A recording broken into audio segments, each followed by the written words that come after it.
Este es el webinar Precisión 360 grados. Es una presentación reducida de la técnica eh, digital o la digitalización de las guías para la colocación de implantes o microimplantes. Gracias a Hyosen por el espacio, por permitir la voz y también ser un punto muy importante acerca de la educación continua dental aquí en el país. Y, y nada, pues vamos a empezar.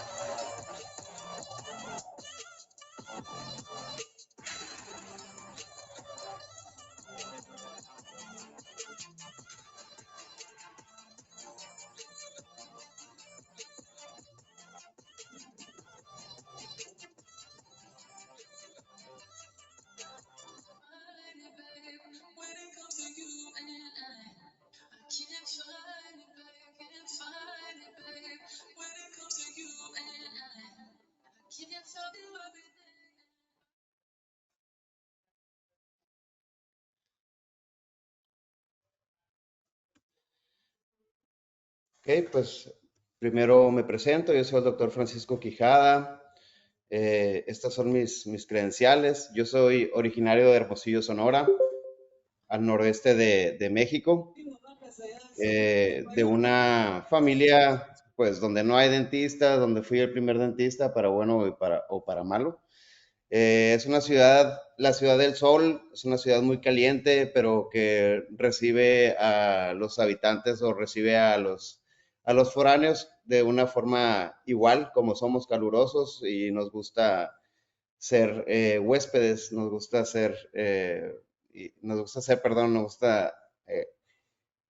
acoger a la gente, ¿no?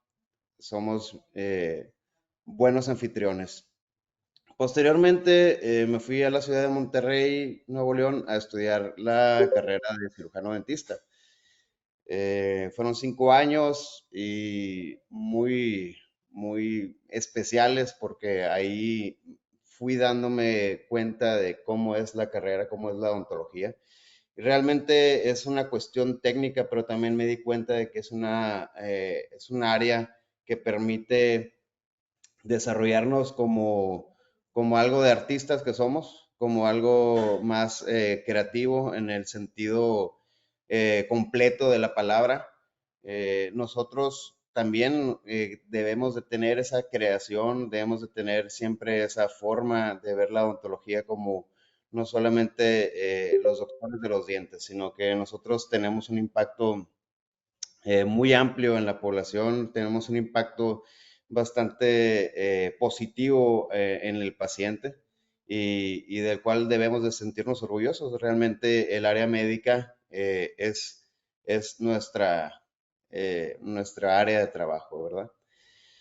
Después de esto me fui a la ciudad, bueno, me regresé a la ciudad de Hermosillo, Sonora, a hacer mi servicio social. Mi servicio social lo hice en el Hospital Infantil pero del estado de Sonora, en el IES. Entonces, ahí me di cuenta también de que, sí, en la carrera me di cuenta de cómo nosotros tenemos ese impacto positivo en la sociedad. Aquí en el hospital me di cuenta de cómo nos podemos apoyar nosotros de otras áreas de la salud para poder tener un resultado más positivo en los pacientes. Tener esa interdisciplina en los casos nos permite ser pues más efectivos y más exactos al momento de diagnosticar y de tratar a nuestros pacientes. Fueron 3 años de la especialidad, donde tuve la fortuna de estar de la mano de excelentes maestros, profesores, ortodoncistas, que me enseñaron la parte de la ciencia, la parte de la ortodoncia, la parte científica, pero también me enseñaron la parte humana de cómo nosotros debemos de, de crear ese vínculo con el paciente y de, pues somos su guía, realmente nosotros debemos de apoyarlos, incluso de forma, pues, moral también en muchas ocasiones.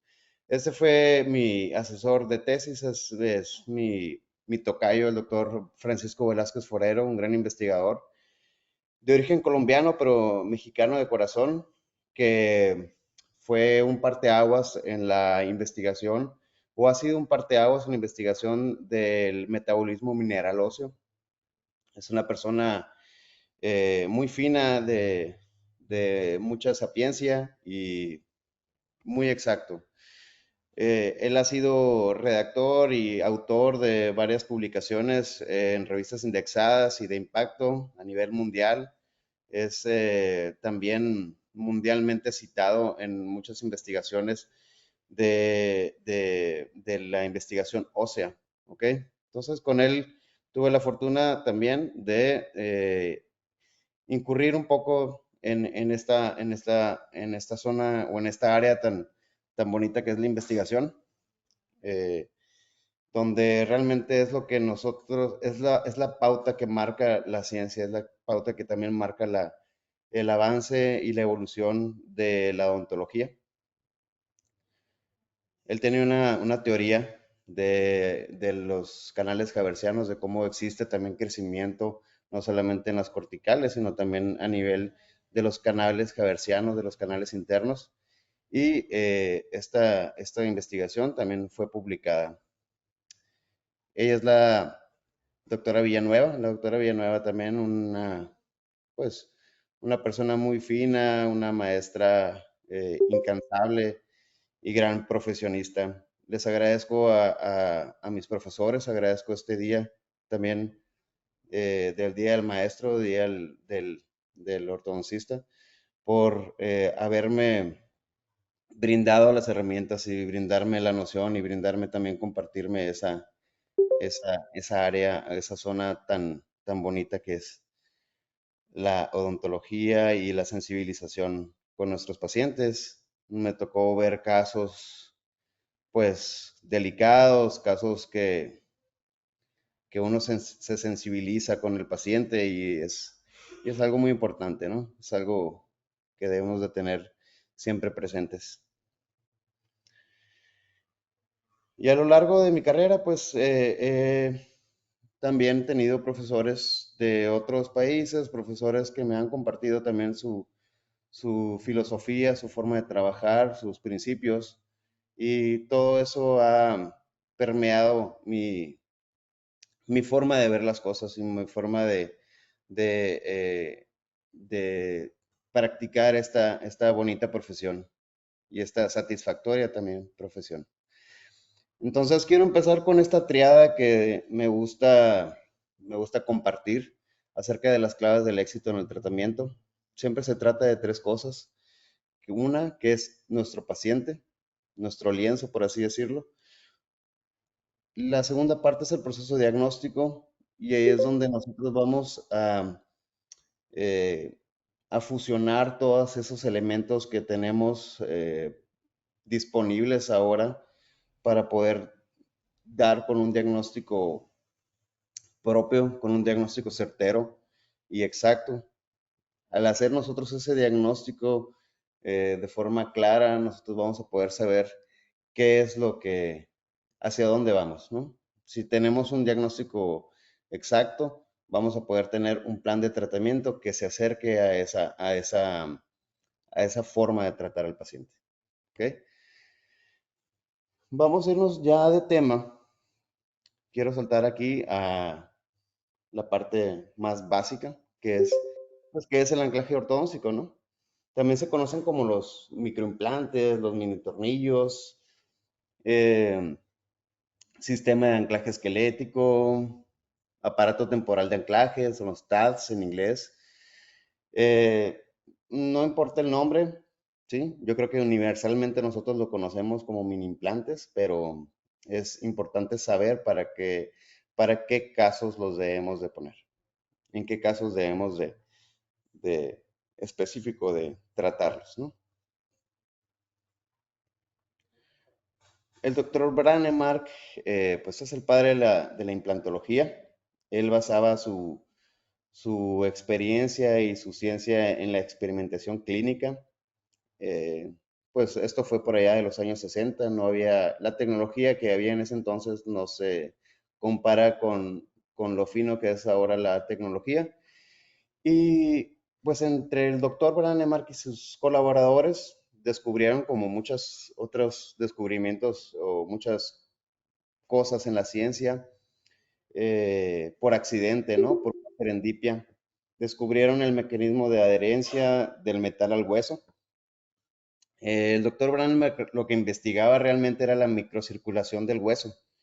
Entonces también investigaba los problemas de cicatrización de heridas óseas o de fracturas. Entonces ellos lo que hacían era mm, usar una técnica de microscopía vital. Metían una cámara pequeña en las tibias de los conejos y creaban una fractura para ver de qué forma se comportaban el sistema venoso, el sistema circulatorio y las células del hueso. Entonces, de esa manera, al momento de estar haciendo uno de estos experimentos, se dieron cuenta de que habían colocado una pequeña placa de titanio y al momento de tratar de removerla, pues no se podía porque alrededor de esta plaquita de titanio, pues había ocurrido un fenómeno, ¿no? Que era el fenómeno de la osteointegración, que fue quien él lo descubrió. Al principio, en Suecia, lo que él tenía una clínica o un centro de investigación donde pues toda la gente del mundo iba en principio a estudiar, ¿no? La implantología. Estos son los diferentes implantes que tenía el doctor o que, con los que hacían investigación. Y básicamente era más enfocado a la rehabilitación médica, ¿no? A las fracturas óseas, a las fracturas de huesos grandes. Y posteriormente, en 1988, fue cuando el doctor Kokich y el doctor Roberts, posteriormente, empezaron a hacer investigaciones de los microimplantes, más bien, bueno, de los implantes, pero ahora los implantes con un cambio en el diseño, ¿no? Con un cambio en el diseño para poder crear fuerzas o para poder crear anclaje óseo, esqueletal, con estas herramientas que han revolucionado eh, nuestra manera de hacer ortodoncia. Entonces, realmente ellos son los padres de los microimplantes, como propiamente dichos, ¿no? O sea, ya aplicados en ortodoncia. Entonces, el doctor Kokich, pues gran ortodoncista, fue mucho tiempo el presidente de la Asociación Americana de Ortodoncia, el chairman también. Y para nosotros saber uh, cómo crear esas guías o cómo indicar en qué paciente nosotros debemos de usar esos implantes, debemos de saber las ventajas del sistema. Aquí les enlisto las ventajas que tenemos de usar el anclaje temporal sobre otros tipos de anclajes que existen en ortodoncia, ¿no? Uno es que es económico, ¿no? Es efectivo también porque nosotros lo colocamos y si tenemos una buena planeación de la biomecánica puede ser efectivo y nos ayuda en nuestros tratamientos. Son eficientes porque cuando entra y los dejamos de usar podemos retirarlos, ¿no? Son pequeños, no causan molestia, no requerimos de la cooperación del paciente en cierto tipo de mecánicas. Son discretos, no se ven así a simple vista. Hay una buena relación de costo-beneficio para nosotros, porque realmente es algo pues económico comparado con el precio en el que podemos ofrecer al paciente también. Son prácticos y son versátiles porque nos ayudan en muchas mecánicas. Y las mecánicas más comunes pues son impactación de segmentos posteriores, intrusión o extrusión de varios dientes, retrusión de incisivos o caninos o retrusión de espacios de zonas, ¿no? Cierre de espacios sedéntulos, verticalización de piezas o de molares, distalización y mesalización de piezas y de molares, corrección de planos inclinados, o sea, canteamientos maxilares, corrección de líneas medias y también el anclaje ortopédico en pacientes en crecimiento. Para poder saber o conocer nuestros mini implantes, pues debemos de saber que existe diferente anatomía, ¿no? Que consta de dos partes, propiamente la cabeza y el cuerpo. El cuerpo se divide en dos partes, que es el perfil transmucoso y el cuerpo roscado, que es la parte que tiene el pitch, ¿no? Que es la rosquita. Entonces esa rosquita es la que se introduce en el hueso y es la que aloja a todas las células óseas alrededor, ¿no? Porque recuerden que pues, el implante no es temporal, ¿no? Este se retira, no crea una superficie de adhesión, no se osteointegra. ¿Sí? Entonces, el perfil transmucoso también es bien importante saberlo porque es el indicador o es el que nos va a dictar en qué pacientes o en qué tipo de casos debemos de colocar uno u otro. Básicamente, el perfil transmucoso lo que nos permite es alojar a la encía adherida, ¿sí?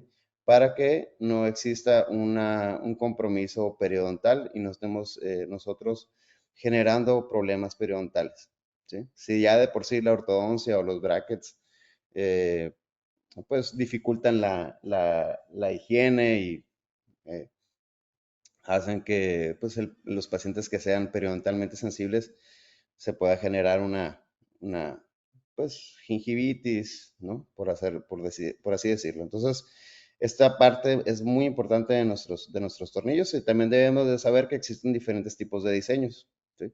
Hay perfiles muy cortos, hay perfiles medianos, hay perfiles grandes, perfiles transmucosos. Esos van indicados cuando existe encía libre o tejido libre para permitir, pues, como su nombre lo dice, un libre movimiento de estos tejidos sin que tenga una laceración.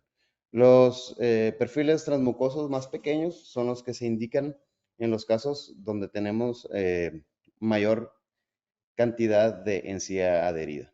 Y las cabezas son otro diseño, ¿no? Las cabezas pueden ser de diferentes tipos y ahorita vamos a hablar de ellas. ¿Okay?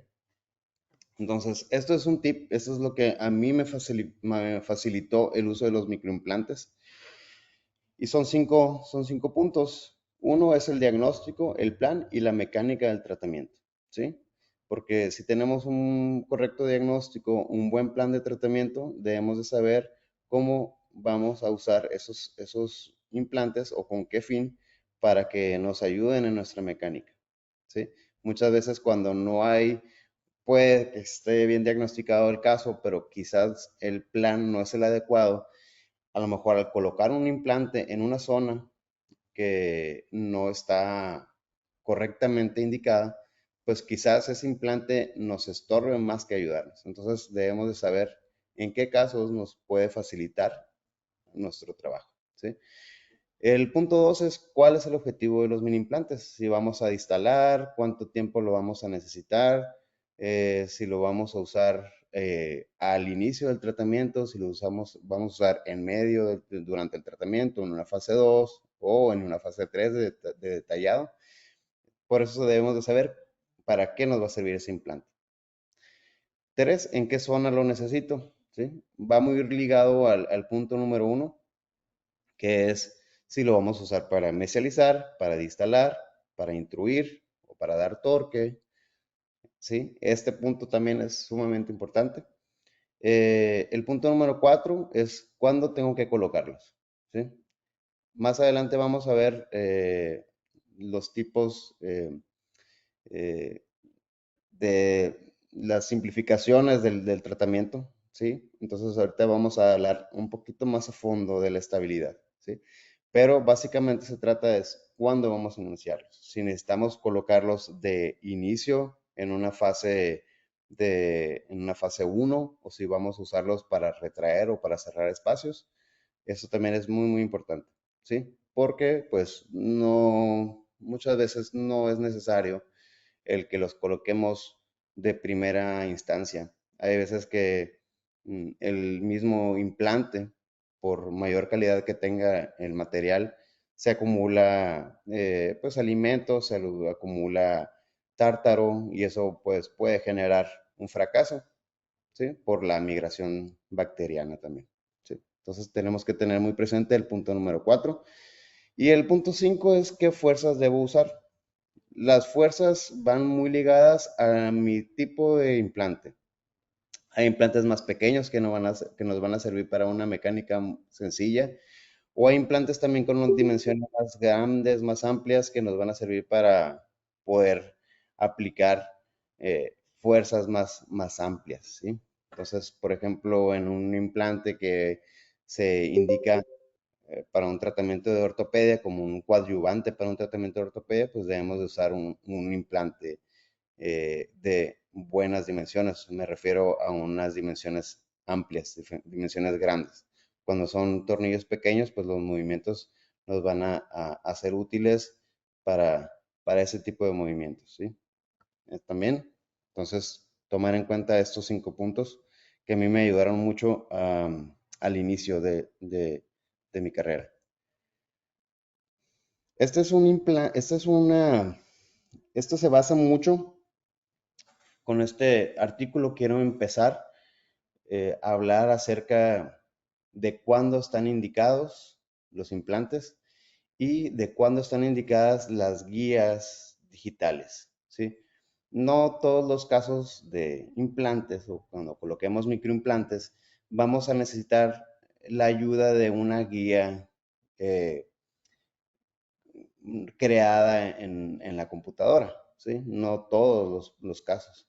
Hay casos sencillos, a lo mejor, que clínicamente nosotros vamos a podernos ayudar de quizás una radiografía dental velar, una radiografía panorámica, quizás, con todo y su 27% de distorsión. Pero este artículo me gusta mencionarlo porque aquí el doctor Cattaneo y Tepedino lo que hacen es, pues, algo que podemos saber, pero ellos lo marcan de una forma muy clara y dicen, cuando existe apiñamiento, ¿debemos de colocar implantes o tenemos que esperarnos a la segunda fase? Entonces ellos marcan un mapita donde categorizan con esta imagen de radiografía panorámica las zonas dentales y en esta categoría pues nos ponen 3 tipos o 3 niveles, que el nivel verde o la zona verde, las zonas verdes, son de fácil colocación, son zonas amplias, interradiculares. Ellos se basan en la paralelización de las piezas o de las raíces dentales para la colocación de los implantes. Entonces, las zonas inferiores son las zonas verdes, donde, según Cattaneo, es más fácil la colocación de los implantes. Las zonas amarillas son zonas que tienen una reducción en el área interradicular y hacen que los implantes, pues, no es que sean zonas difíciles, sino que son zonas comprometidas, ¿sí? Periodontalmente también, porque tenemos que tomar en cuenta el tejido eh, perirradicular, ¿sí? Nuestro tejido periodontal, ¿ok?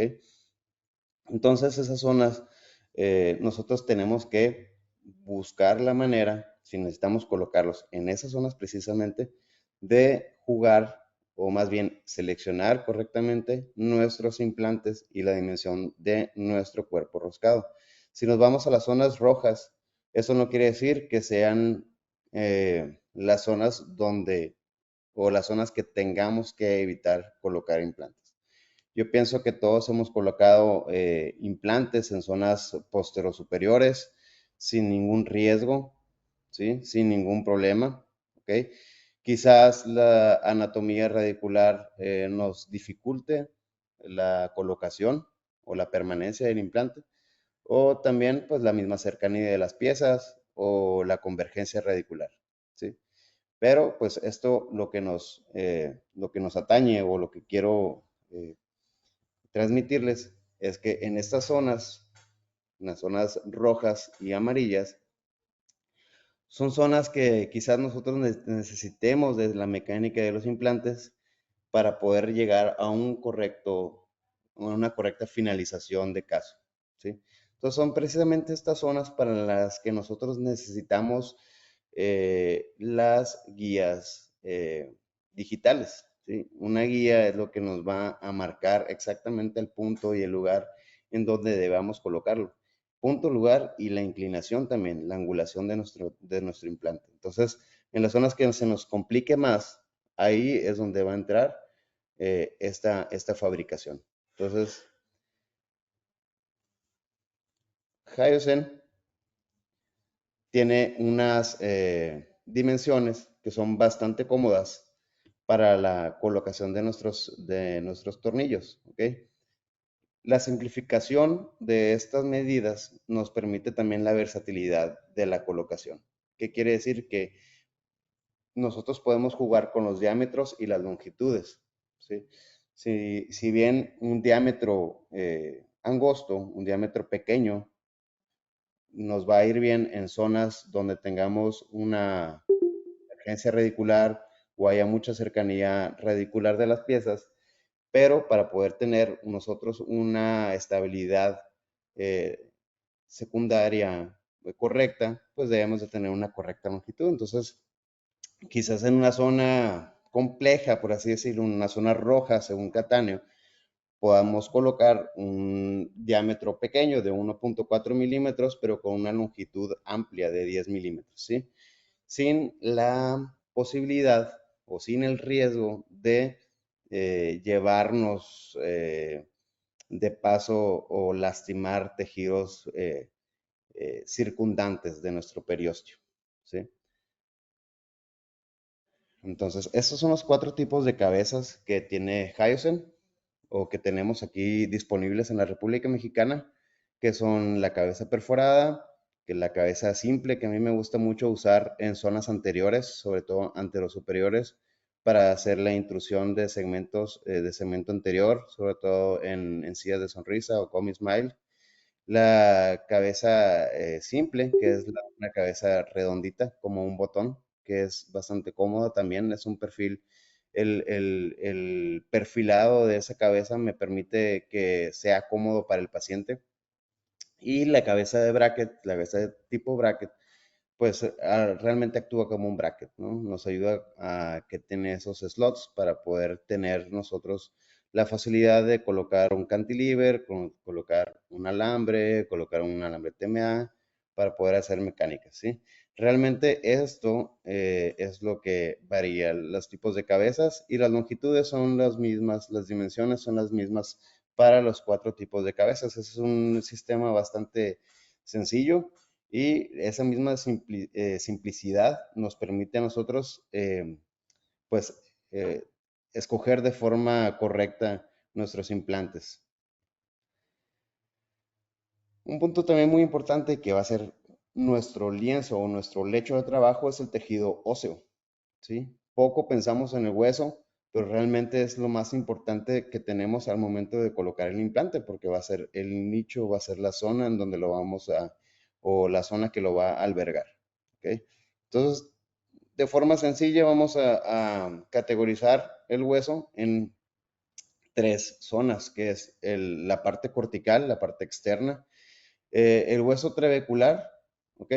Y dentro de ese hueso trabecular nosotros vamos a tener trabéculas, ¿ok? Las trabéculas van a ser los espacios óseos que van a tener dimensiones distintas y los espacios trabeculares pues van a ser como las espacios que existen o las burbujitas, por así decirlo, que existen alrededor de nuestro huesito, ¿ok? Entonces, ya sabemos que en distintas zonas de nuestros maxilares, pues varía estos espacios trabeculares y también la disposición y la aparición de las trabéculas óseas. Hay zonas que son más esponjosas y zonas como la sífisis mentoniana, que tiene pues mayor rigidez o que hay menos espacios. ¿Vale? ¿Ok? Entonces, básicamente tenemos cuatro tipos de huesos, ¿ok? Tipo uno es una cortical amplia, tipo 2, tipo 3 y tipo 4. La cortical va disminuyendo. Y el hueso trabecular pues va aumentando. Entonces eso quiere decir que pues, un hueso cortical mecánicamente nos va a favorecer porque va a tener una mayor estabilidad o nos va a ofrecer una mayor estabilidad en la colocación de nuestro implante. Un fenómeno también muy importante es la anisotropía. La anisotropía es un fenómeno que existe en los materiales donde nos dicta que en un cuerpo homogéneo, no por ser homogéneo, va a ser uniforme la densidad de ese tejido, ¿sí? Entonces, la anisotropía es, imagínense que son zonas que pueden ser en una misma área que sea incluso pequeña, pero que la rigidez de esta área va a ser diferente o va a ser distinta con una zona que puede estar cercana a ella, ¿sí? ¿Qué quiero decir con esto? Puede decir que quizá en 1 milímetro después o 1 milímetro más allá de donde nosotros colocamos un implante, puede ser distinto esa rigidez, esa dureza, ¿ok? Entonces, esa anisotropía nos va a generar que haya zonas distintas alrededor de nuestro implante, ¿ok? Entonces, esta anisotropía nos la va a dar el hueso trabecular y los espacios trabeculares, ¿ok? Entonces, esos espacios trabeculares también, como van a ser distintas las zonas que va a cubrir o que van a cubrir a mi mini implante, pues obviamente las fuerzas que nosotros cargamos sobre estos implantes pues van a ser distintas.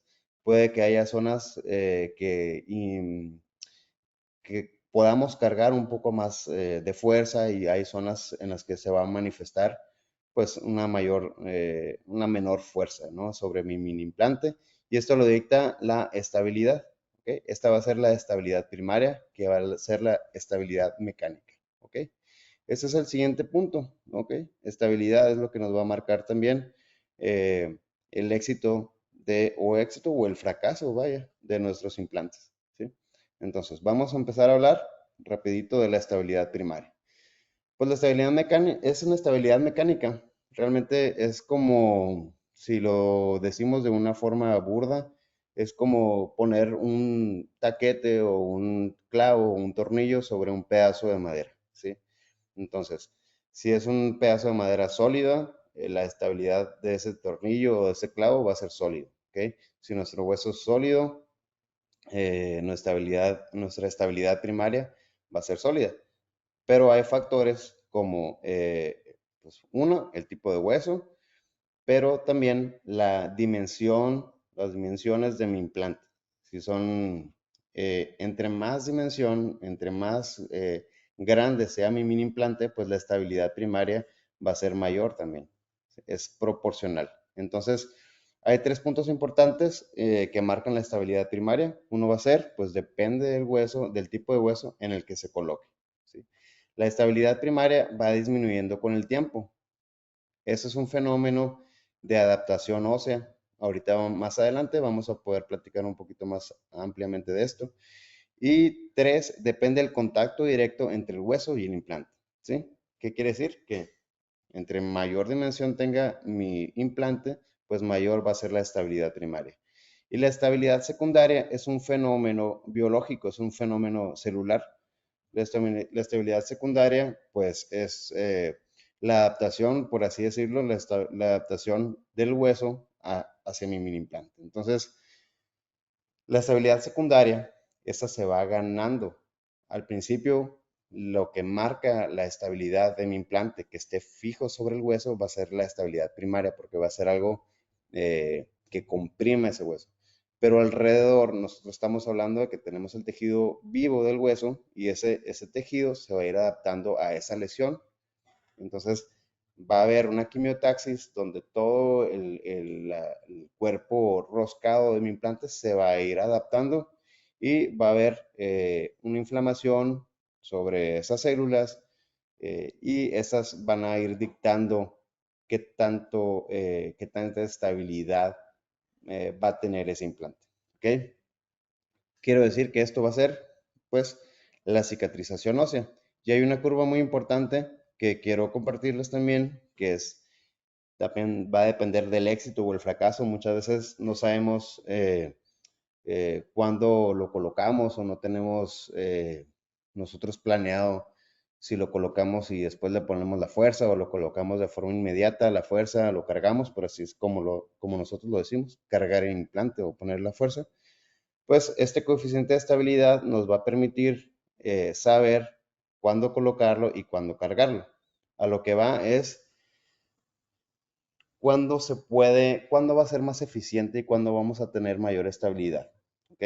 Esto nos va a marcar el éxito si nosotros colocamos el implante eh, y de inicio lo cargamos, nuestra tasa de éxito va a ser mayor porque vamos a aprovechar la estabilidad primaria y no vamos a tener el efecto biológico de la cicatrización ósea.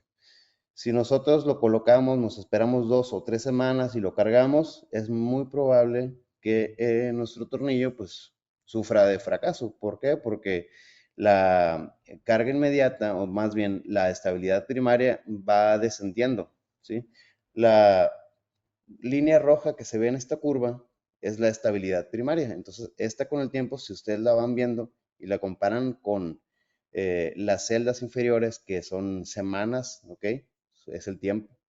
Esta va descendiendo, de forma que tiene la estabilidad, nosotros podemos verla del lado izquierdo, y hay un 100% de estabilidad en el día 0, ¿sí? Pero en la semana 7 es cuando esta estabilidad tiene el nivel más bajo, ¿sí? Entonces, donde se encuentra la estabilidad primaria y la estabilidad secundaria, es donde nosotros tenemos que evitar cargar nuestro implante, ¿sí? Si lo colocamos, lo podemos cargar de forma inmediata o bien nos podemos esperar 8 semanas. Por eso tenemos que regresar a los 5 tips que les compartí hace un momento para saber cuándo lo vamos a cargar. Si no podemos cargarlo a las 3 semanas o a las 2 semanas, sobre todo si los implantes nosotros los colocamos o bien los coloca otro colega. Si ese, muchas veces me ha tocado también, por ejemplo, que exista la mancuerna de un paciente o la forma interdisciplinaria de trabajar con un paciente, donde mi cirujano coloque el implante, ¿sí? Pero yo tengo que estar informado de cuándo va a ser colocado ese implante para saber si lo cargo y cito al paciente el día de mañana y lo coloco y empiezo a cargarlo, o bien me espero 8 semanas y puedo cargar esa fuerza. Entonces muchas veces no sabemos eh, qué fue lo que falló, no sabemos por qué falló el implante, por qué se cayó, pero entonces esta parte es un punto muy, muy importante sobre la estabilidad y sobre el éxito de nuestros implantes. 3 puntos también bien importantes que quiero compartirles son los factores que aumentan el torque inicial o bien la estabilidad primaria. Entonces, punto número 1 es una mayor longitud del mini implante, ¿sí? Salvo que nosotros tengamos una zona anatómica de cuidado, la longitud del implante puede ser de hasta 10 milímetros sin ningún problema. Nosotros no vamos a atravesar el hueso. Muchas veces me preguntan, oye, pero no atraviesas el hueso. No, pues necesitamos un implante de unos 20, 30 milímetros para poder atravesar de un lugar a otro. Eh, Nosotros al momento de tener esa experiencia o esta curva de aprendizaje que necesitamos tener para colocar o llevar a cabo los tratamientos, pues tenemos que darnos cuenta también de las dimensiones, ¿sí? Y eso es de las primeras etapas que nos van a ir facilitando el trabajo de mini implantes. El punto número 2 es pues el mayor diámetro del mini implante. Esto sí es muy importante porque un diámetro amplio, ¿sí? Muchas veces no lo vamos a poder colocar en todos los casos.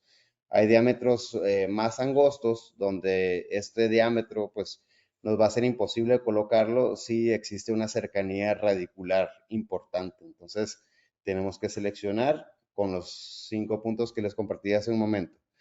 El punto número 3, que son las corticales óseas gruesas, ¿ok? Pacientes por lo general, pues braquifaciales, vamos a tener la facilidad de que esa cortical gruesa nos va a ofrecer una estabilidad primaria mayor que en casos donde existan corticales delgadas, ¿sí? Entonces, también muy importante la edad del paciente, saber qué tipo de de huesito tiene mi paciente, si es un paciente dólico facial que tiene corticales delgadas, si es un paciente que está bajo tratamientos médicos por cuestiones de osteopenia, por diagnóstico de osteopenia o osteoporosis, o pacientes que tengan compromiso periodontal. ¿Ok? Entonces, rápidamente, los factores que contribuyen al fracaso, pues usar un mini implante con un diámetro menor a 1 milímetro, que los existen. 2, la inflamación del tejido perioimplantario. 3, el hueso cortical delgado. 4, la ausencia de encía queratinizada. Hay ocasiones en las que los pacientes tienen una banda muy delgadita de encía queratinizada y nos cuesta mucho trabajo el colocar un implante o no colocarlo, sino que se quede estable ahí.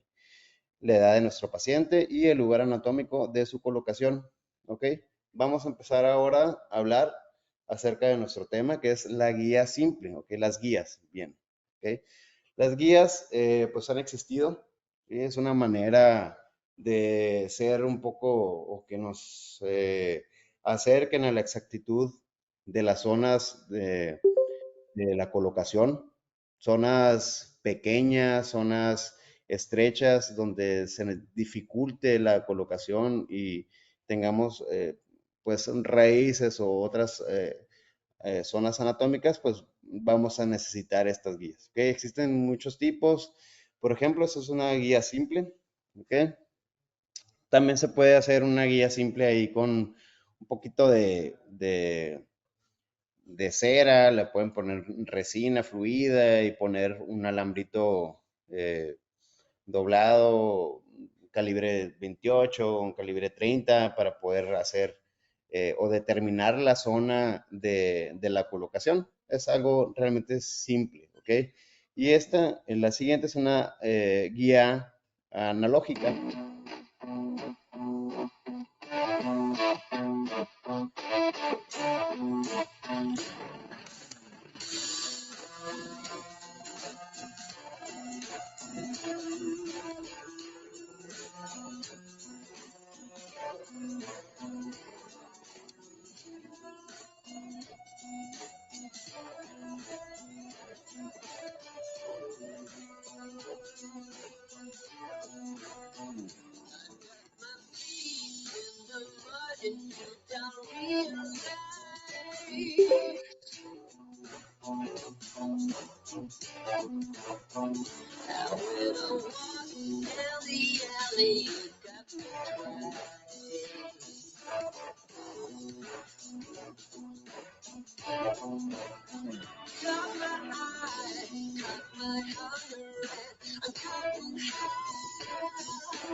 Ok, entonces esta se cortó el video ahí.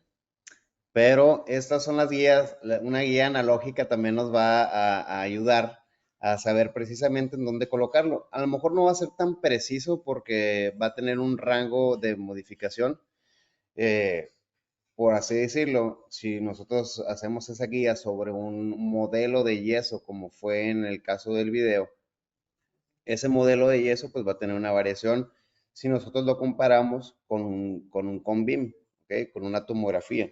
Entonces, si esos pequeños o esa exactitud o esa necesidad de ser exactos en el momento de colocar el implante, pues va a mermar un poco esa exactitud, ¿no? Hay otro tipo de guías que nos van a servir así también para colocarlo, como unas guías de alambre, ¿ok? En el caso anterior, pues teníamos un paciente con sinusitis, con un problema pues, bastante grave de sinusitis, con mucha cantidad en el seno izquierdo de mucosa y de moco albergado. Entonces, si nosotros lastimamos el seno periodontal, el seno maxilar, pues obviamente vamos a estar en problemas. Entonces, de ahí viene la creación pues de las guías digitales para la colocación de implantes. Aquí podemos verlo en la parte media del marco rojo. Ahí vemos todo el piso del seno nasal o del seno paranasal que está pues con vasta cantidad de moco. Y vean la cercanía que tiene el implante con, con la membrana de Schneider. Entonces la membrana de Schneider es esa capa periodontal, esa capa perióstica que va a cubrir la parte interna o la cara interna de mis senos, ¿ok? Entonces, nosotros tenemos que ser muy cuidadosos al momento de colocarlo.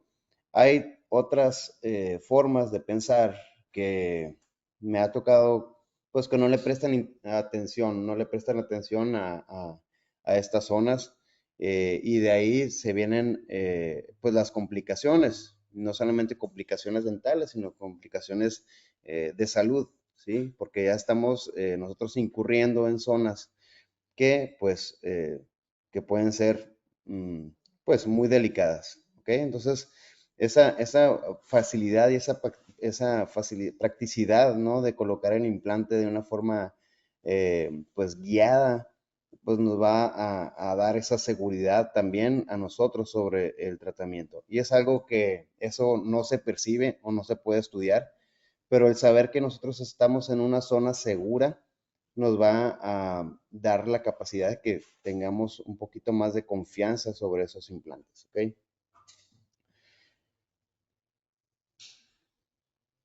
Entonces esa membrana de Schneider es como la típica práctica de la elevación de seno y es esa que hacen en un huevo cocido. en un huevo cocido se hace la práctica de esa elevación de seno y es precisamente esa membranita del huevo la que tienen que evitar la perforación. Entonces, es tan delgada como esa membranita. Entonces, claro está que tenemos que cuidarla, ¿no? Del otro lado, pues después de la colocación de los implantes, se mandó al paciente para poder saber si estamos en unas zonas neutras. Y pues acá la tenemos, ¿ok?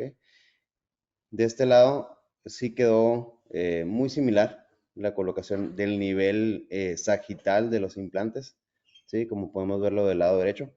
Y del lado izquierdo hubo, al momento de la colocación, pues por la zona palatina, probablemente hubo una cuestión ahí de un poco de sangrado y tuvimos que recorrerlo, ¿sí? Recorrimos de forma sagital ambos implantes, entonces por eso se ve que del lado izquierdo en la zona palatina quedó un poco más mesial que el que está por la parte vestibular, que quedó un poco más distal, pero ambas zonas quedaron sanas y salvas, ¿ok? Ahí se ve, ¿ok? Y pues al final, la colocación correcta de nuestros implantes, pues nos va a dar ese éxito, ¿no? En los casos. Vamos a entrar ya un poco más en materia. Tenemos que hablar, si vamos a hablar de guías digitales, tenemos que hablar de CAD-CAM. ¿Okay? El CAD-CAM es pues el diseño asistido por computadora y el CAM significa que es la manufactura o la fabricación asistida con computadora, por sus siglas en inglés. Existen muchos tipos o muchos programas o softwares que nos ayudan al diseño de aparatos y de guías dentales, de brackets, de guías para colocación de implantes, de procesos para preparación quirúrgica, ¿sí?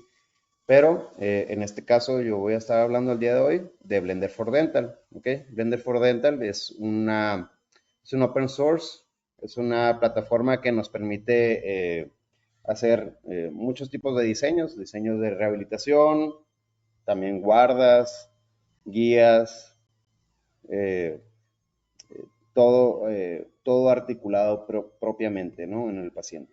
Entonces, lo primero que tenemos que hacer para crear una de estas guías es, pues, obviamente un modelo STL, un modelo Stanford, que es el PLI.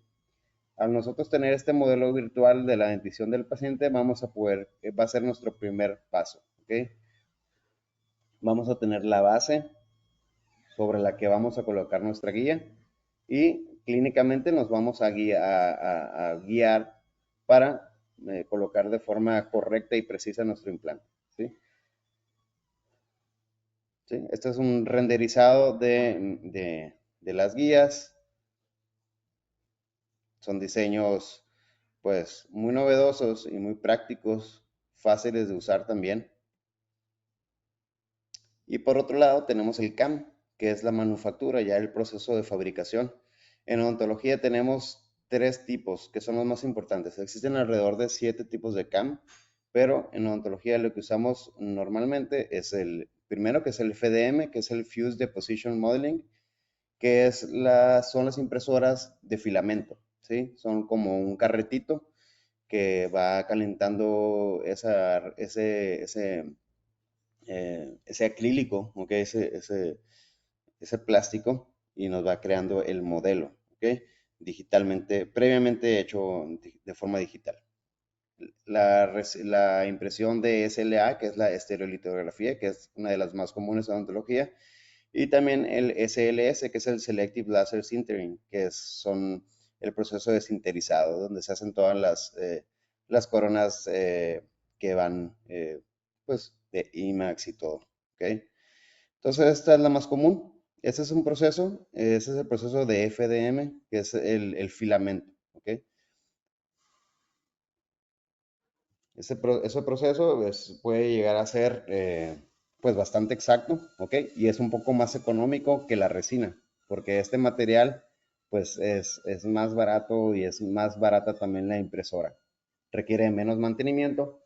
Este es un tipo de impresión de SLA, que es la estereolitografía, que es una de las más comunes usadas en ontología. Su costo se eleva un poco más por el tipo de resina que existe, y existen muchos tipos para hacer guías, para hacer férulas, para hacer guías de colocación de brackets, para hacer aparatos también, o incluso también para hacer técnicas de cera perdida. Y esta es la sinterización, es SLS, ¿ok? Con el que se pueden hacer cuerpos metálicos. Entonces, esta es la plataforma de Blender for Dental. Blender for Dental se requiere de una aplicación, de un software que se llama Blender, que es, como les digo, una plataforma o una aplicación de diseño. Y esto tiene un parche que es el Blender for Dental. El Blender for Dental nos permite esas herramientas. Entonces, les voy a mostrar el proceso con el que se hace o con el que hago yo la guía, ¿sí? Esa es la parte del CAD, esa es la parte del diseño.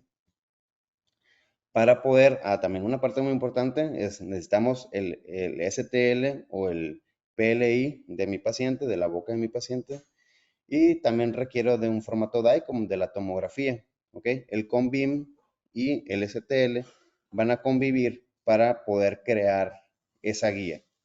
Sí, nosotros tenemos que prestar atención en que sea también, pues, de preferencia un formato DICOM con una buena resolución. Entonces, lo primero que tenemos que hacer, vamos a trabajar en sintonía con mi 3D Slicer. Es un software para lectura de tomografías y de imágenes médicas. Con esto yo voy a poder estudiar mi tomografía, mi CONBIM, para saber exactamente o conocer exactamente a mi paciente por dentro. La anatomía es muy importante para poder determinar la posición exacta de los tornillos. Entonces, hay que determinar previamente a la colocación, determinar exactamente en dónde vamos a colocar mis implantes. Después de esto, lo que hacemos, ya tenemos la tomografía, la procesamos y vamos a entrar en un proceso que lo conocemos como el threshold. Lo que hacemos aquí en el threshold es, básicamente se da volumen a esa tomografía y se va creando, de pasar de una imagen, nosotros vamos a poder generar volumen, ¿sí? Vamos a generar volumen de esa imagen. Entonces, vamos a tener ya un formato más palpable, por así decirlo, obviamente de forma digital, válgame la ironía, pero vamos a tener un formato ya más sólido, ¿ok? Entonces, nosotros podemos mover el rango del threshold para poder saber exactamente identificar la anatomía de mi, que más se acerque a lo real, ¿no? Porque varía mucho esta imagen, como ustedes saben, pues son muchas imágenes en mi CONBIM y yo tengo que saber cuál es la que se acerca más a la zona de importancia, ¿ok? Yo lo que hago aquí es me acerco a la anatomía coronal, a la anatomía de las piezas. No tanto al hueso, pues porque el hueso tenemos la parte de las zonas trabeculares y eso pues me puede crear un falso positivo ahí y no me tengo que guiar por eso. El esmalte pues es un tejido más sólido, es un tejido estructuralmente más denso y me guío con esto. Entonces lo que hago es que ya después de hacer el threshold, realizo el volumen de mi tomografía y se muestra en 3D. Ahora entonces ya tengo mi paciente, ya tengo la tomografía de mi paciente, pero con un formato ya más claro. ¿Okay? Posteriormente, con la aplicación o con la función de tijera, voy a cortar la zona, eh, una zona de referencia. ¿Okay? Por lo general se usa el de canino a canino, es una zona corta, es una zona pequeña, pero que me da la facilidad de tener muchas estructuras con las que yo puedo comparar, ¿ok? Básicamente esto lo hago para poder anudar la imagen de la tomografía con mi modelo STL. Entonces, este pedacito de maxilar lo tengo que guardar como un formato STL. Entonces se tiene que exportar a una carpeta y esa carpeta posteriormente yo la voy a abrir con mi software. Aquí todavía no uso Blender for Dental. Primero tengo que procesar mi DICOM. Posteriormente ya, aquí en Blender, lo que hago es eh, importar ese STL, que es la segmentación, ¿sí? La segmentación de mi DICOM, de la tomografía de mi paciente. Y aquí lo tenemos, ya tenemos el STL de mi tomografía, lo tenemos un poco claro. Aquí también tenemos que, pues, ser muy clínicos, ¿no? Tenemos que ser muy clínicos al momento de que estemos procesando esta imagen porque fácilmente nos podemos confundir con las zonas o con la interposición de zonas de estructuras anatómicas. Posteriormente lo que hago es importar mi STL, el modelo de mi paciente, y lo tengo que acercar lo más posible a mi formato STL, pero producido por el DICOM, ¿ok? Entonces yo lo que hago es que lo llevo cerquita, cerquita, lo más cerquita, de preferencia de una forma axial. Ahí está. Casi, casi no lo pongo más cerca porque ya se interponen las estructuras. Posteriormente le doy otro color para diferenciarlo. Y con el procesamiento de la alineación voy a marcar los landmarks, voy a marcar ciertos puntos que me van a dar la guía y vamos a poder empalmar ambos archivos. Entonces, las zonas que son más eminentes, yo las voy seleccionando. Yo trato de seleccionar arriba de 8 para que tenga mayor exactitud. Entonces aquí marco si hay una fracturita, si hay un borde un poquito más marcado, ese lo marco. Son regiones que me pueden facilitar esa colocación. Por ejemplo, ahí ese lateral con microdoncia, eso lo selecciono. La cúspide de mi canino, también, esos son de casi, casi reglamentarios esos. ¿Ok?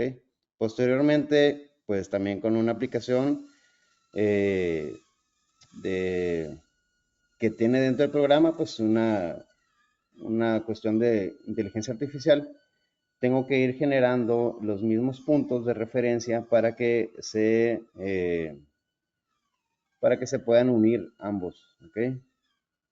Entonces selecciono lo más cercano a lo real, por eso es importante ubicar bien el modelo en el espacio. Posteriormente, si tengo ya mis 10 puntos, eh, ya lo selecciono y selecciono el botón de la alineación inicial, ¿ok? Posteriormente lo termino de alinear con otro código ahí de inteligencia artificial y ya quedó ahí eh, cerca, ya quedaron unidos. Entonces,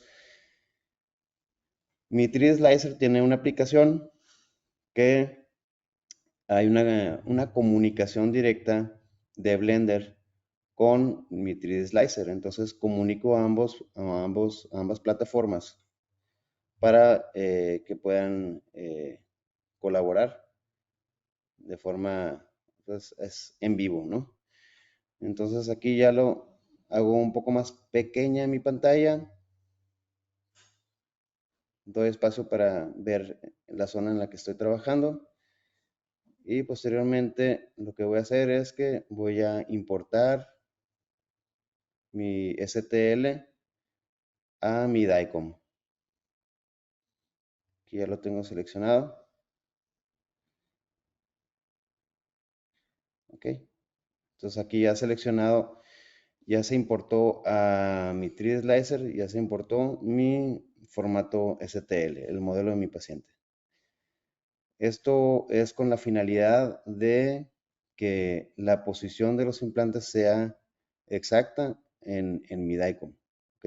Entonces, esta comunicación me permite crear una referencia sobre mi modelo STL o el modelo de boca del paciente, pero que esa precisión se vaya también a mi DICOM. ¿Ok? Recorro la zona para ver si hay hallazgos radiográficos o imagenológicos. Esa línea azul que tenemos ahí, pues es lo que marca mi modelo, mi STL. ¿Ok? Y la parte amarilla es la segmentación que yo hice en mi tomografía. Entonces, vemos que cuadra, incluso vemos ahí esa franja azul, pues básicamente es mi tejido blando palatino, y vean la diferencia que tenemos con el hueso. Entonces, aquí en este caso, usamos este aparato esta guía, para hacer un MARPE, ¿ok? Que es una expansión asistida por microimplantes. Entonces, aquí tengo que colocar de forma correcta, ubicar de forma correcta mi implante, ¿ok? Importo mi implante y vean cómo se mueve también en vivo en mi 3D Slicer, ¿ok?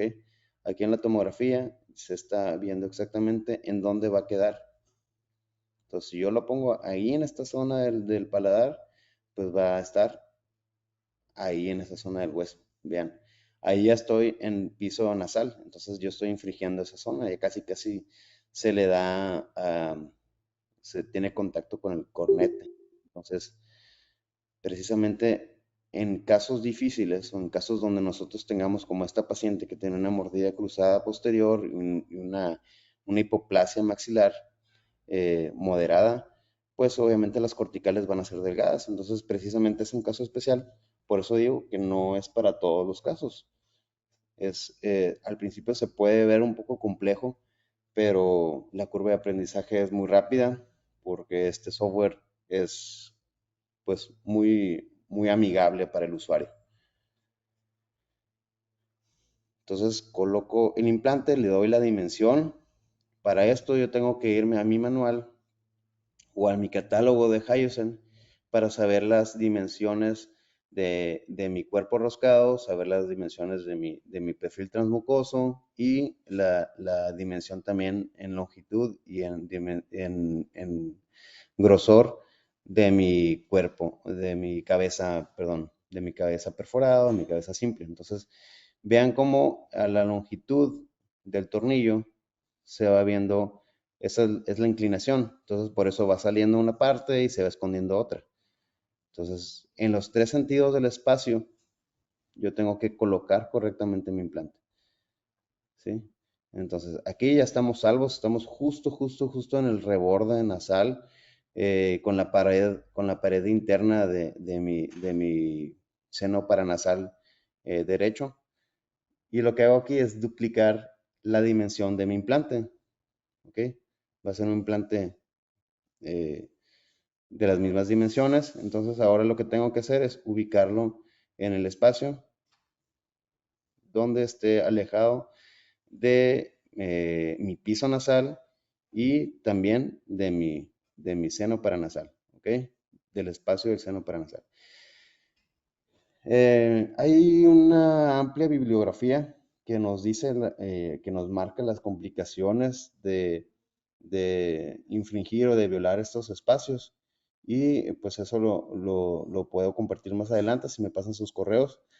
Y nosotros debemos de saber que pues un implante debe estar pues bien colocado y en una zona adecuada para evitar complicaciones, ¿sí?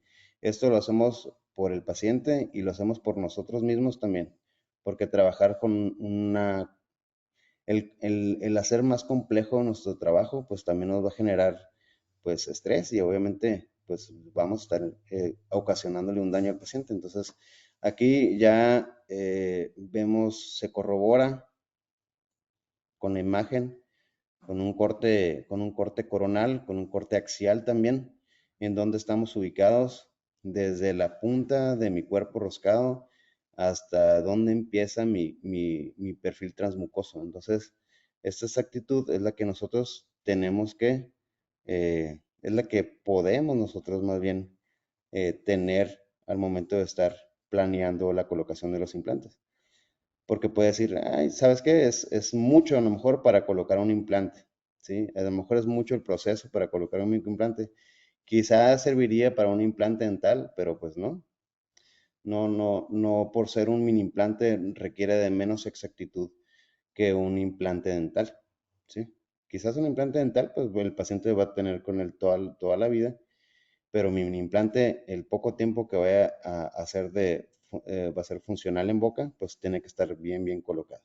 Entonces, esos son los casos más complejos en donde nosotros vamos a usar esta tecnología y pues, como les dije, vamos a profesionalizar nuestra consulta y vamos a también a incrementar nuestros conocimientos y saber cuándo lo vamos a poder lograr. Entonces, este próximo paso, estoy generando aquí unos cilindros y estos cilindros van a ser mis drills, va a ser, va a ser el pocito en donde yo voy a colocar mi parte activa o la parte activa del maneral, pues pero para eso yo tengo que medir con un calibrador, con un vernier, esa cabeza, ¿ok?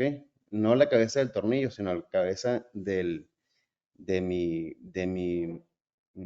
cabeza, del aparatito o del maneral con el que yo voy a colocar mi implante, ¿sí? Entonces, bien importante darle también un rango de espacio para que quepa libremente y no tengamos, pues, que no se comprometa la colocación porque haya un rozamiento de las dos partes, ¿ok?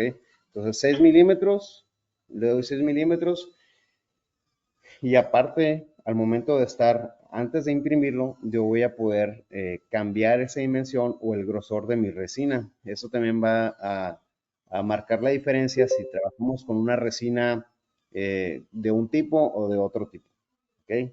Entonces creamos los reels.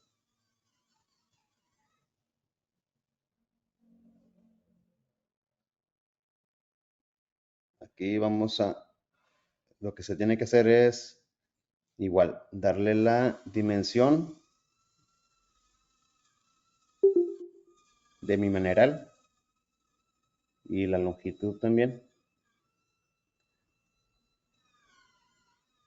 Eso no es la dimensión del tornillo. El tornillo, recuerden que previamente ya lo hicimos al momento de importar el implante. Aquí estamos haciendo el housing, es el vector, es la guía que nos va a dar el vector correcto para colocar nuestro implante. ¿Ok?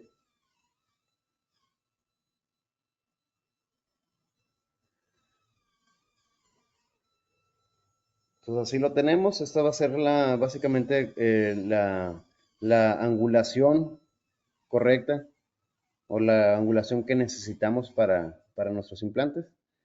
Y pues muy importante, pues igual, grabar todos nuestros cambios. ¿Ok?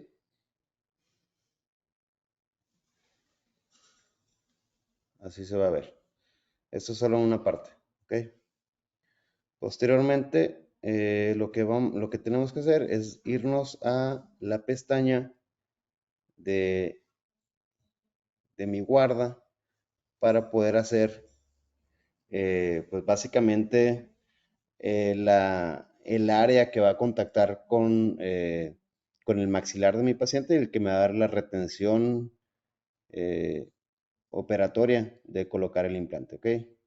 Hago unos ajustes aquí del housing.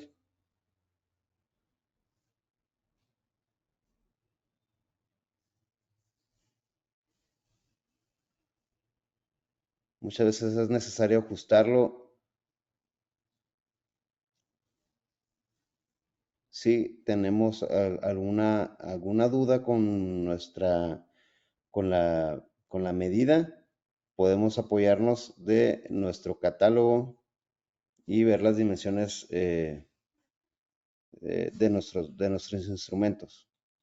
Para eso no esto no tiene que ser de forma aleatoria, porque si queda muy justo, pues no entra, y si queda muy holgado, pues la angulación no va a ser la precisa.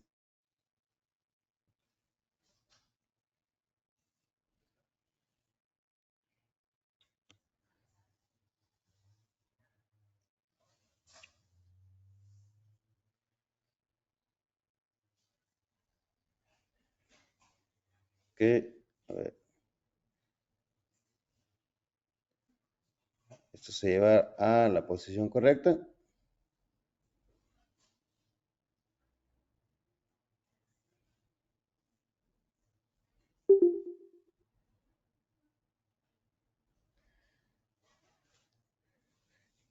Bueno, aquí ya tenemos el cilindro,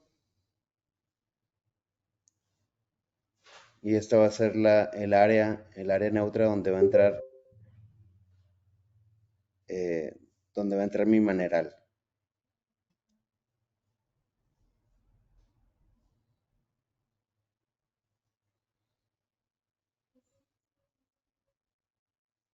Casi lo damos, son 5.9 milímetros, casi son los 6. Entonces, listo. Aquí ya tenemos las dos guías, y pues podemos ver ahí los tornillitos que se asoman por las guías. Y es precisamente en donde nosotros tenemos que verlos cuando los estemos colocando. También esto nos va a servir de mucha ayuda al momento de que estemos fabricando, o cuando mandemos fabricar nuestro aparato, ya sea en este caso un expansor, para saber exactamente en dónde va a ir nuestros orificios de retención.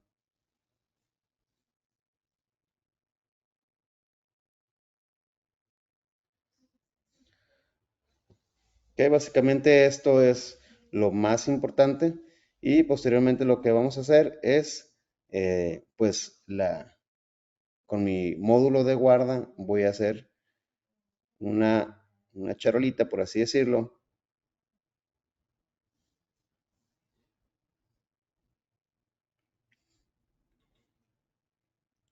que va a ser las partes de la retención en mi guía.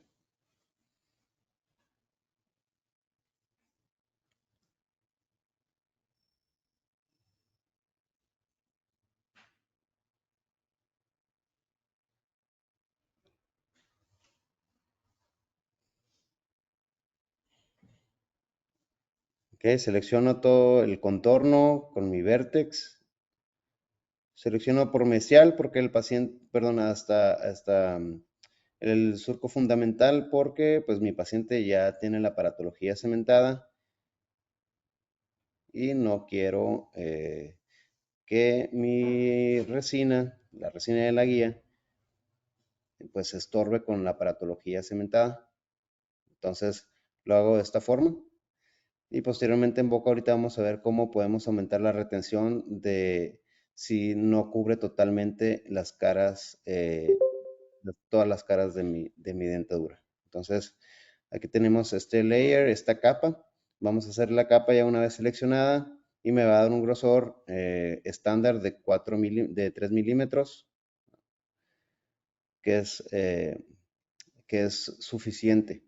Esto me va a dar una retención y una dureza de mi férula. También muy importante saber con qué resina la vamos a imprimir, ¿ok? O con qué resina se va a procesar, ¿ok? Si es una resina de una impresora SLS, pues tiene que ser pues una resina que pueda ser autoclavable, que soporte los 135 grados centígrados de calor húmedo, y que pues no sufra de deformaciones.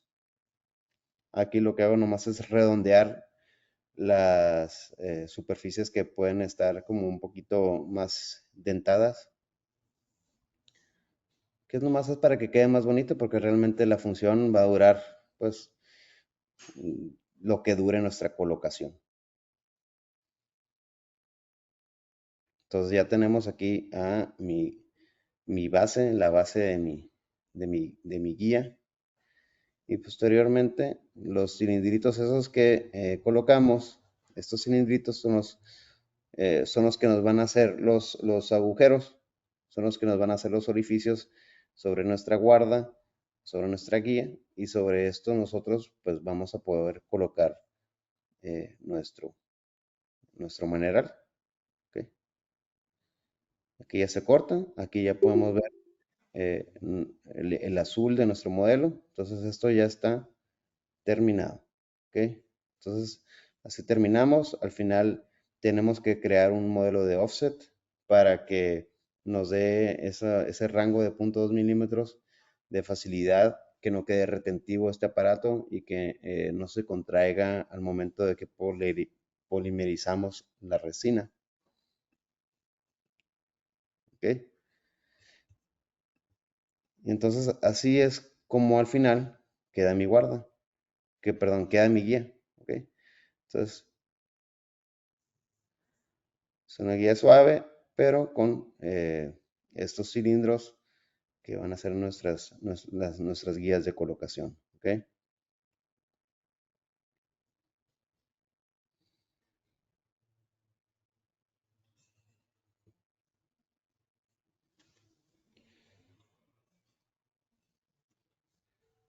¿Ok?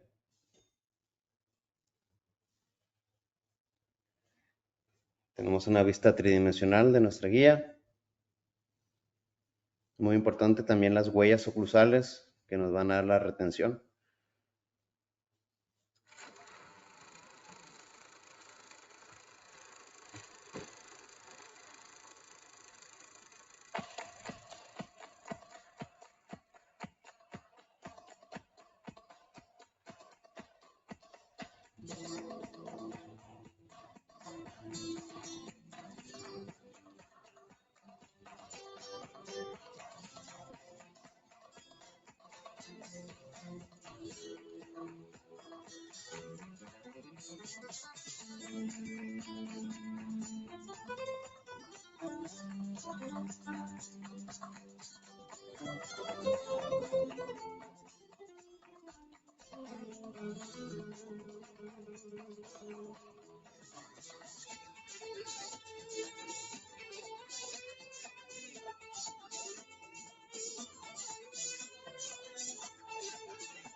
Ok, entonces les pongo esta analogía del viejo oeste, porque como dice el dicho, ¿no? Donde se pone el ojo, se pone la bala. Entonces, así tiene que ser nuestra guía para estos casos difíciles o casos complejos donde tengamos poco espacio y la anatomía se complique. Entonces, aquí tenemos a la paciente un par de semanas después de haber hecho la colocación y haber comenzado con la activación. Este es el aparato que se colocó, ¿ok? Es un MARPE pues, sencillo, ¿no? Es un aparato que simplifica también, no necesitamos de, quizás en estos casos de tornillos muy caros o muy sofisticados con diseños que los mismos diseños nos orillan a colocar los implantes en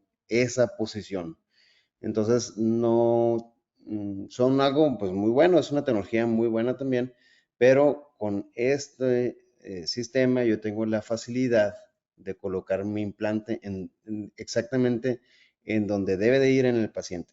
¿Okay? Es individualizar el caso a su máxima expresión. Si yo tengo un tornillo que me marca que en la zona o la dimensión de esos tornillos tiene que ir con una amplitud de 10 milímetros y si en 10 milímetros al paciente esa zona es compleja y el tornillo no puede ir ahí, pues yo tengo que buscar una opción en la que al paciente se le facilite o más bien no le cause yo un problema asociado a mi tratamiento. Aquí vemos la radiografía oclusal 32 días después de la activación, ¿sí? Se desalojó un poco ahí un vástago, un poco o un muchito, pero realmente aquí ya tenemos lo que queríamos, aquí ya tenemos nuestra sutura ya, eh, pues, como nosotros lo planeamos, ¿sí? Entonces, quiero agradecer a Hyacinth por este espacio, por haberles compartido a ustedes la forma en la que yo hago este tipo de casos.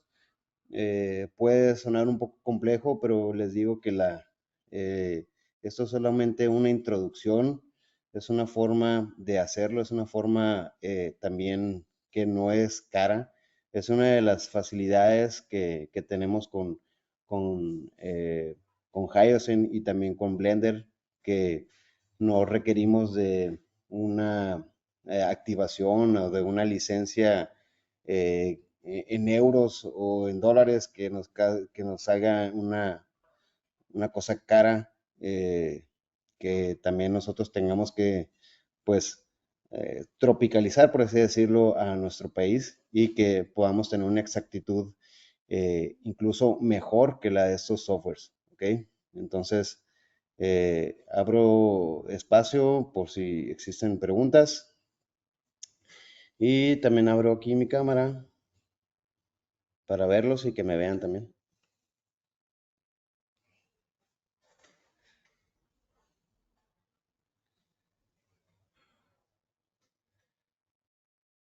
Hola, hola. ¿Alguien tiene alguna duda, doctora? Doctora, en el chat hay una duda. Dice que si usted imprime sus propias guías. Sí, aquí tenemos esta maquinita que es la impresora, una SLS. Eh, con eso tenemos la facilidad pues de poderlas imprimir aquí. Muchas gracias, doc. Pero también existen laboratorios que muy probablemente en sociedad existan laboratorios que nos presten ese servicio. Puede ser sinterizada, es un poco más caro, porque el material pues es más caro, pero seguramente pueden buscar un gabinete que les preste ese servicio.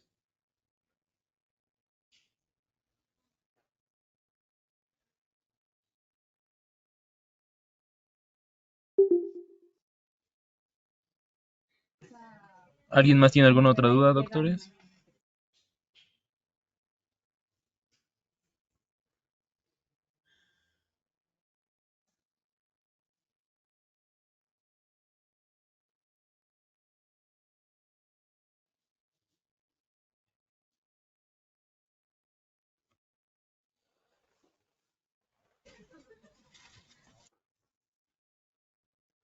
¿no? Todo claro. Es solamente una introducción. Esperemos que esto podamos llevarlo también a ustedes, que no es fácil, es práctico. Las primeras veces puede ser un poco eh, complejo porque podemos nosotros estar acostumbrados también al trabajo manual, ¿ok? Trabajo manual es pues tener un modelo de yeso, poder hacer una guía de forma analógica como la que les mostré, que es totalmente válida. Y en muchos casos es suficiente poderlo hacer así. Pero en los casos que estén más comprometidos, pues vamos a necesitar eh, usar esta tecnología que ya tenemos a la mano y que cada vez está más presente en todo México. Me había comentado, bueno, alzó la mano el doctor Ricardo, pero no sé si quiere hacer alguna pregunta o solamente era.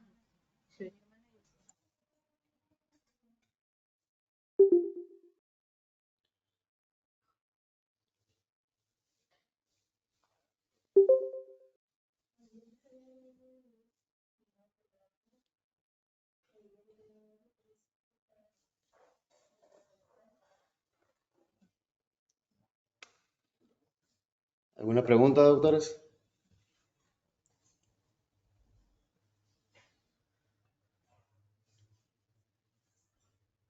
Todo claro.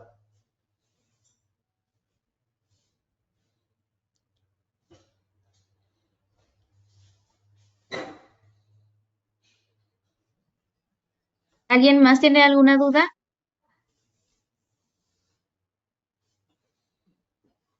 Si no, entonces, bueno, damos por terminado el webinar. Doctor, muchas gracias por su participación y esperamos contar con usted para próximos eventos también.